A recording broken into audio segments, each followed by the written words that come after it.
Welcome back to the channel.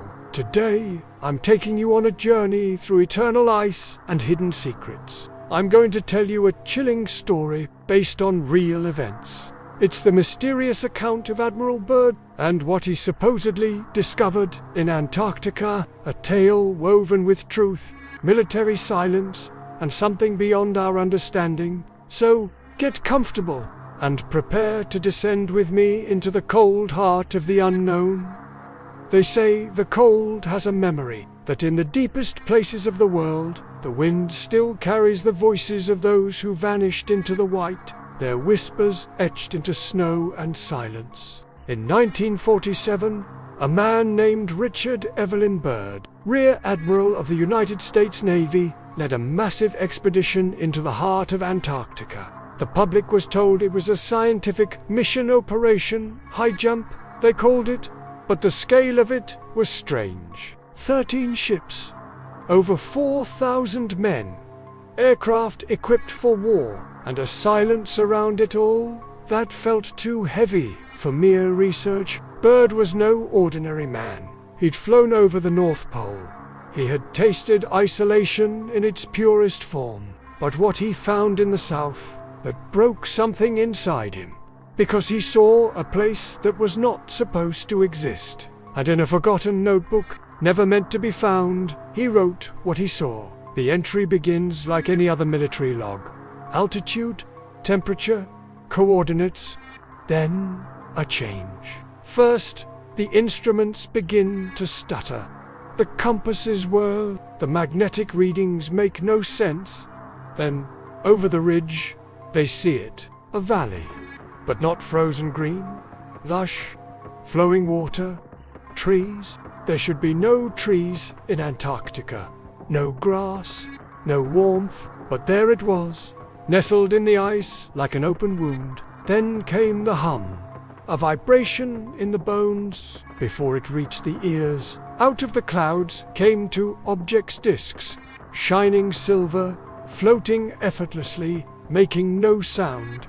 They moved like they were alive, gliding beside Byrd's aircraft, and suddenly he had no control. The plane responded no longer to his touch. They were being guided slowly, gently, into the mouth of a mountain, where the rock opened like jaws, revealing a glowing passage within. Byrd wrote in shaky script.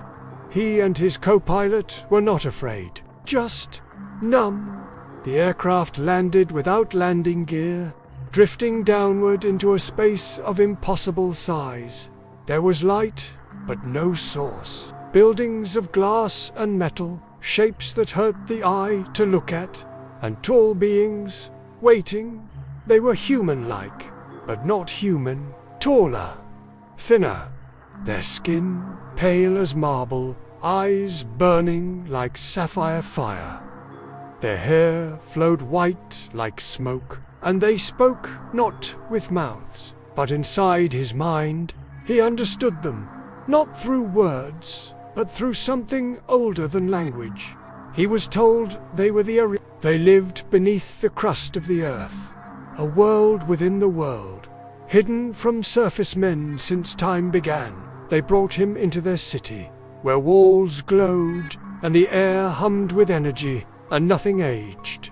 No filth, no war, no decay. The being who called himself the Master spoke to Byrd, not with arrogance, but with something heavier grief. "We allowed you to enter," the Master said, "because you are a man of courage and principle.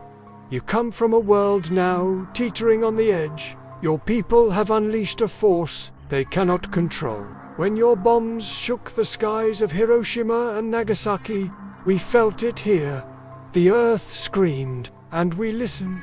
Byrd, a soldier all his life, felt something crack inside him. The Master told him that the people of the surface were being watched, warned, and that if humanity did not change course, something far worse would follow. "We will intervene if we must," the voice in Byrd's head whispered. "But it will not be an act of war. It will be correction."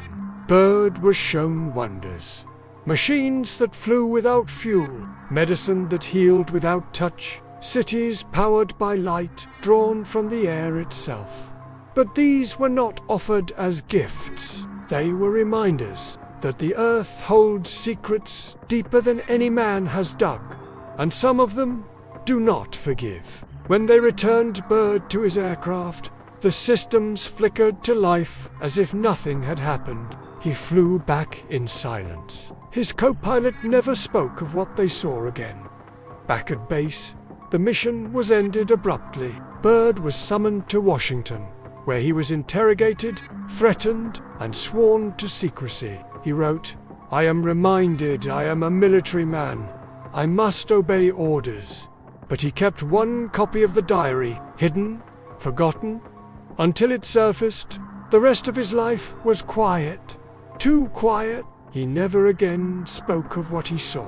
His eyes, once proud and defiant, grew haunted. At the end of his days, he would stare into space for hours, unmoving, lips trembling as if whispering to someone who no longer stood beside him. Some say he died of natural causes. Others say something followed him back. Operation Highjump was supposed to last 8 months. It ended in 6 weeks.